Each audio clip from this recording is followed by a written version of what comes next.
Hey guys, I'm Daniel Norton here in my home in New York with myself, and we're going to make a portrait today. I'm going to do a self-portrait. So, even though we're in a situation where we necessarily can't, interact as much as portrait photographers, we have ourselves, right? So along with shooting product and mannequins and things like that, test our lighting, sometimes it's fun to set up a portrait of yourself.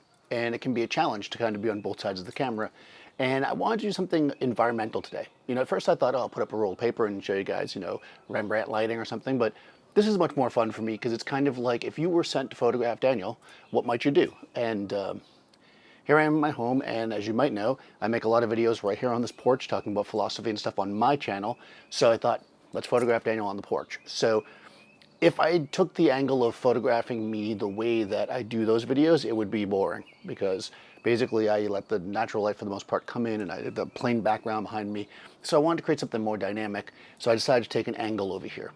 But I wanted it to feel, at least at first I thought I wanted it to feel kind of realistic. So I wanted my light to be coming from the outside, but then I decided to spice it up a little bit. So we'll go through that a little bit as we go. I've got my camera set. I want to get some light. I want this to be dramatic, but I don't want it to be, super duper dark and boring. So what I'm doing is I'm going to set my camera, I'm going to start anyways at 125 f4 ISO 100, and we're just going to shoot for the available light. Now I'm going to use Capture One at first here to get my exposure and everything, but then we're going to switch to another technique that I'll talk about when we go to actually shoot. So I'm in Capture One here. You can see I'm looking through the camera. You can see it's quite dark. We'll see. Let's close that down for a second. And I'll set up the focus and stuff later. It may not actually, well actually from here I can hit autofocus, so I believe it should focus on me. We'll see in a second. And then I'm going to hit expose, and we're going to take a shot. Okay, so that's like my base shadow level, right? I'm mostly concerned with getting the trees and stuff behind me. That's what I really care about. I don't want too much light on me because I want to control it, but also this is, like I said, again, my shadow. So I'm not looking for a black frame here because what I want is some of the environment to come up, and we'll play with the shutter speed as we go. But let's start off though by turning our lights on. So I have two lights here actually. I've got off to this side here, I have a Chimera extra small box fitted with a Profoto A1. It's on a magic arm and a super clamp. So basically I'm not using any stands. I actually found when I set it up, I probably could have put a stand here and it would have been fine based on my angles, but I wasn't sure. So I decided to clamp all my lights and get them out of the way. Now, this light here is going to be my key light. Because I want it to feel like it's coming, from this direction and have a little bit more flavor. I kind of looked, and you can probably see in the video here a little bit, there's a bit of a shadow on the wall here from the daylight coming in. So I kind of mimicked that angle. I don't want it right next to me because I don't want it to be side lit, so I kind of put it out here a little bit. I am going to have to watch that for reflections. I know I get the question a lot in my glasses, but I'm not overly concerned with that anyways because this portrait is going to look like a stage portrait. It's not going to look like a natural light portrait per se. So let's see what that looks like first. So again, I'm going to remove this. The other way you could do this is if you, certain systems like my Nikon has a snap bridge, which is free. You can look through the camera and shoot and test with that to start with. But since I have Capture One here, I'll do it for you guys.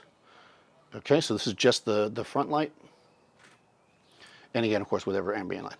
So there we go. See, I've kind of mimicked the angle of the shadow as you see it back here. I've lit myself here from the side. It looks pretty good. It's sharp, right? You can see the background seems fine. We do have a bit of shadow here, but that shadow, of course, is caused by the laptop, which will not be there when we go to make the actual shot. So this shadow here I don't mind because, like I said, you see it even in the natural light. It's a little bit more prominent here, but I think it's fine for what I'm doing. I just have to watch my angle. Like I said, I don't see the softbox in my glasses, but I'm quite sure I will on certain angles. So we'll watch that. And this is kind of a lit, whatever portrait.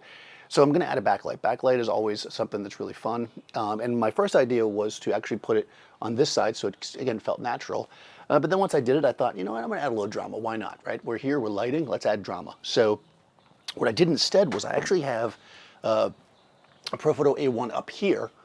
And it is, I'm using a Justin clamp. It is clamped up there, shooting down to give me like a separation. It's going to be very dramatic. I put a CTO gel on there to make it warm. Again, because why not, right? And I have the bounce card. That bounce card just keeping some of the light off the wall because I didn't want the wall to have a streak of light down it, although that could have been interesting as well. The Justin clamp is holding just fine. I tested it. You could use a super clamp. One thing I did do was I added, because I had a question about this before when I showed my kit, I did add a, which I do sometimes, some paracord, 550 paracord. which I carry with me instead of safety cables because I find it's more versatile, unless you're using hot lights, but for flash it's fine. And I cut off some pieces and I tied both of the lights up actually so that if a clamp were to give way, they won't fall, because you definitely don't want your light falling on the ground. So let's turn that guy on. Again, we're going for a bit of a drama, and you'll see when I shoot this, the drama that it creates. So again, I'm just going to use Capture One for now. We will go from there. Oh yeah, there we go, right? Golden glow. And we can see everywhere it's hitting. You know, it's giving me a nice glow around my head.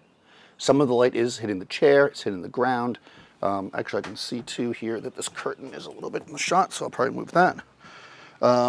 And yeah, let's see both lights together. I'm gonna watch, see, but light's coming heavily from here, and I have kind of long hair. I haven't had a haircut in a while. So I'm gonna make sure it doesn't fall forward too much, because if I do, I'm gonna get weird shadows on my neck. So I am gonna kind of watch that a little bit. Again, these are things you have to now think about as a photographer and the model. And we're gonna go like this. And again, I'm just using Capture One just to get my base exposure. I'm gonna more or less be posed like this, so let me get myself in position. And there we go. Right, now I'm lit. I've got this kind of dramatic light on me, right? And I can actually control now, if I want, the kind of the fill, if you will, and the background with my shutter speed. So let me just show you an example. Like, I'm gonna go pretty extreme just to show you the difference. Let's go like 2 stops difference. So I'll go to, that's 125. Let's go to a 30th of a second. Again, that's not going to affect my flash. And I'll try to get in relatively the same spot. And we'll see the difference. Right? And now we can see that the whole thing's a bit brighter, a little bit less dramatic. And see, in this situation, I think the warming gel looks weird because I have so much natural light coming in. It's like, why is my hair warm? In the first one, because it was so dramatic, it kind of felt okay to me. But again, that's up to you. You could have the warming gel or not. I kind of like the drama in the first one, so I think I'm going to stick with that, with the 125. Again, you got to watch it a little bit. I do have the softbox right there. I'll try to work my head away from the light a bit so I don't get that, or chin down. But if I get it, that's something that we'll just have to deal with in post if necessary, you know. When you're photographing somebody, it's easy to look through the camera and have them move so you don't see it, right? But when you're photographing yourself, it's hard to know that. So I'll just give you an example here. I'm going to go back to 125. So we get everything back where it was. And then what I'm going to do here is, instead of this pose that I've been doing, I'm just going to put my chin down slightly. That should help with that. Although, that might be a bit much. Yeah, you see it goes away though. So honestly, I think I'm good with that. The other option is to raise the light, right? Because that's all about angle of incident, angle of reflection. I could bring the light up, but I kind of like where the light's coming from. So for me, I think I'm good. I'm not going to worry too much about it, and if we need to, we'll deal with that in post, you know. So let's do this. Now, I don't want the computer in the shot, and I could do a self-timer, right? That's one way to do this, and run back and forth each time and repose. But what I actually found worked pretty well in another self-portrait I did was I used the interval timer on my Nikon. Unfortunately, when I'm using the interval timer, I cannot be tethered. So I'm going to, well, we'll do it both ways, just for the heck of it. Let's go to the Nikon first. Let's move this out of the shot. That should be out of the shot, I believe. Actually, I can tell if it's out of the shot by going like this. Nope, it's still in the shot. So I'm going to actually put it on the ground. Now it's out of the shot. Okay, good. Turn that off. So we'll do it the interval timer way first. I'm also going to move my phone. Let's do that. Not the interval timer, rather. I'm going to do the self-timer, because not every camera has an interval timer. So let's do it this way. I'm going to switch my release to 10 seconds, and I'm going to focus on basically the edge of the chair. And, you know, at f4, that should give me enough depth of field, so I'm going to focus there. And I'm going to come back in, because with the self-timer, you know, the camera will track you, of course. But with the self-timer, it locks in the focus once you hit the shutter button down. So if you're not there, of course, it won't focus on you. So there we go, that's pretty good. The other option would be, of course, to put something where you're going to be, you know, which is basically what I did there. If you want it to be, you know, my head is more or less right over the edge of the chair, so that actually works out pretty perfectly. And that's a good way to do it. Let's actually shoot a couple like this. So you watch me walk back and forth 20 times. What I'll do is, if you're going to do a bunch of this, pre-focus, and then I'm just going to switch the camera to manual. That way I don't have to think about it each time.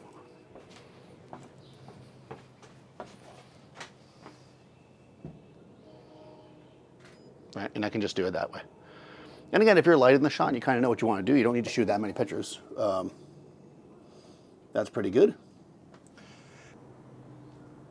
Okay, so now we're going to try another technique that I think works really well. Essentially, I'm going to use the interval timer on my camera. So for this, again, I can't be tethered, so what I'll do is, I mean, luckily it's me and I'm at my house, so I don't have to worry too much about it. I'll shoot a bunch, and then I'll copy them into Capture One and check before I break all my lights down. Okay, so I'm going to set up my interval timer here. I turned the camera here so you guys can see it. So basically, I have it in my quick menu, but you know, depending on your camera, it'll be in different spots. But essentially, what I'm going to do here is hit interval timer shooting. Okay. You can set the date and time if you want. I'm going to set my interval at 5 seconds. That gives me enough time to kind of change my pose. And we'll say 15 shots will be enough, and then I'll go back and look at them. I'm not going to worry about this stuff because I don't need it. So then the next thing that I would do is hit start, and it will just start shooting. Now, I'm not going to do that yet because I want to get my frame set up and my focus. But that's basically the process there. I think like right about there is where we want it to be. You know, I like a little bit of environment going on here. I'm going to pre-focus. Gonna hit go, it's flashing.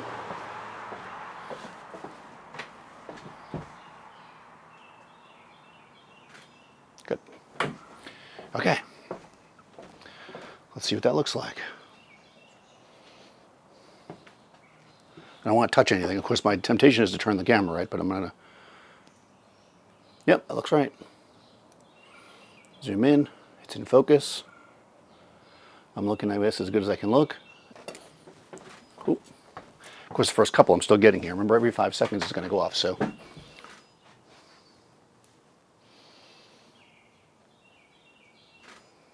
Keep my shoulders back.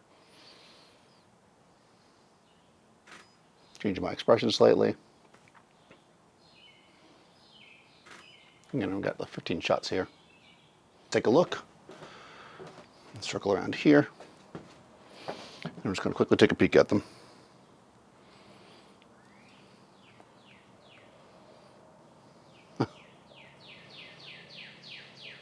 Oh, actually, the profile is kind of interesting. More interesting than I thought. It does cut off part of my head, but, you know, I like that. Also, guys, just so you know, I mean, I guess this go without saying, just in case for those people who have been watching this whole time and they're just like, oh, I don't like the shadow on the wall, whatever. I mean, I could obviously shoot vertical if I wanted to as well. I can do whatever I like. Wow, guys, the rain's coming down now, but I don't want to break anything down until I check these images. So I got my MacBook here, and I took the card out of the Nikon. Woo. Make sure that we got something that we like. All right, so this all pops up. There's all the stuff that's on the Nikon. Some stuff in here from before. I'm not going to worry about that right now. Oh, mama. All right. Actually, here's some images from before I started shooting the video, where I was prepping. So here we go. Import. I'm going to put the name on this. This is important that you put the proper name here. I sometimes forget to do that. So while that's coming in, let's talk for a second here. Wow, if you guys can hear me at all with the rain. You know, the idea here is actually that you're on location, right? You want to look to see what's there, right? And you want to think about the person that you're photographing and how that environment relates to them, especially when it's a portrait versus, let's say, a fashion shot or a commercial shot where, you know, those things maybe you're going to make up something. But if it's a portrait, you're going to want to think about that. Like, okay, you know, I'm at Daniel's house. What's a good place to photograph Daniel? Well, the porch, because that's something that I'm known for, right? How do we want it to look? I mean, I like to look more dramatic, so I went for it. But the reality is that you could choose whatever you like. I mean, if you wanted to make it more realistic, of course, you could have done soft light from outside. Not today because it's raining, but a way to do that might have been to hang a big silk right there, right, and just kind of wash it in. Again, you could just show up and shoot it with the natural light as well, of course, because that's more or less, you know, how I shoot the videos. But the reality is that it's fun to be able to create your own light, and not only is it fun, it actually creates a situation where you can control the idea that you're trying to present, right? So here we are, right? I've got these images. They look pretty cool. And again, I decided that I would go with this, like here I am in the beginning setting it up with my sweatpants on. I decided, right, I made the choice that I wanted certain things. Actually, this one where I'm not ready, actually looks pretty good. You know, I wanted it to be dramatic, I wanted it to feel like that, so I thought about it, and I thought, okay, flat light doesn't work for that. I want light to be a little punchy, right? But I also want it to be flattering on Daniel, so I used a softbox, you know, I wanted it to be a little bit diffuse. And I think we got nice light here. Now, again, you've got this little bit of reflection here, which we could definitely get rid of if we want. I'm using a relatively shallow depth of field, f4, not crazy shallow, because again, it's an environmental portrait, you know. So what I want to do is, that didn't work so well. Oh, there I have a little smile. What I want to do is basically decide which image here I like, and from there, you know, I'll do any final tweaking if need be.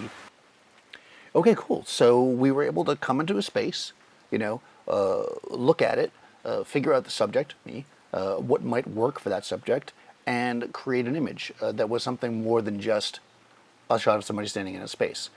In this case, you know, in the past, sometimes I've done stuff where I've tried to make it have like a real feel. In this case, I didn't go for that. You know, I really went for something that was a little more dramatic, which I wanted to do, and I thought it suited the subject really well. And I'm super happy with it. And the reality is that you could be doing this whether you're by yourself, like I am right now, and making photos of yourself, or when you eventually, or if you have people around that you can photograph, doing a similar thing. Look at the environment, add light to it to shape and manipulate the environment to create the feel and vibe that you want, right? It is the middle of the day, granted it's a bit rainy, but it's the middle of the day here, and I was able to create something that was very kind of dark and moody. I could have easily done it even if it was bright out. I mean, I'm in the shade, basically. And that is something that we have the power to do as photographers with lighting. And so let me know what you guys are doing. Are you making self-portraits? I'm sure a lot of people are. I seem to see a lot popping up, which is really cool. Also seeing people that I've worked with that are actors and models and stuff doing more and more self-portraits because nobody, you know, you can't get access to be photographed, and they're doing an amazing job. So good for them. You know, go out there, shoot, do what you can, you know, create no matter what, as we've been saying through this whole process, and let me know what you guys are doing. Don't forget to subscribe to Adorama TV and ring the bell so you get all the notifications, and follow me, Daniel Norton Photographer, and I'll see you next time on set.